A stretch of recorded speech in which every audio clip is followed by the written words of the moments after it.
मालेगांव शहर की प्राइमरी स्कूलों में अजनास की तकसीम में घोटाला करने का मामला हर दिन बढ़ता जा रहा है।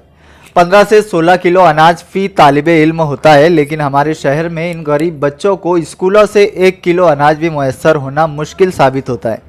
Fancy garment and kids mall, sherwani, coat pant, three piece, suiting, shirting, tailoring, बच्चे और बच्चियों के लिए कई सारे कपड़ों की वैरायटियां। हमारा पता आयशा नगर पुलिस स्टेशन के सामने, हजार खोली, मालेगांव। प्रोप्राइटर चांद खान।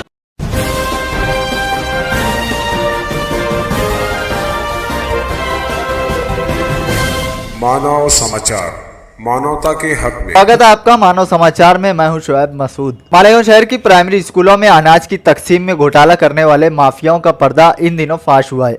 बता दें कि महाराष्ट्र की तमाम सरकारी स्कूलों में पहली जमात से लेकर 5वीं जमात के बच्चों को हर माह अनाज रियासती हुकूमत की जानिब से तकसीम किया जाता है।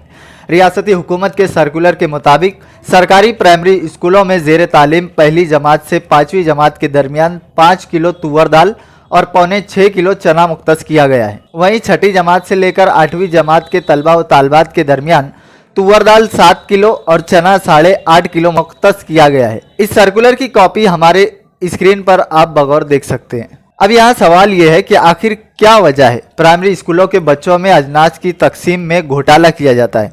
इस मामले में कई शिकायतें हमारी न्यूज़ एजेंसी मानव समाचार पर बराह रास्त की गई हैं।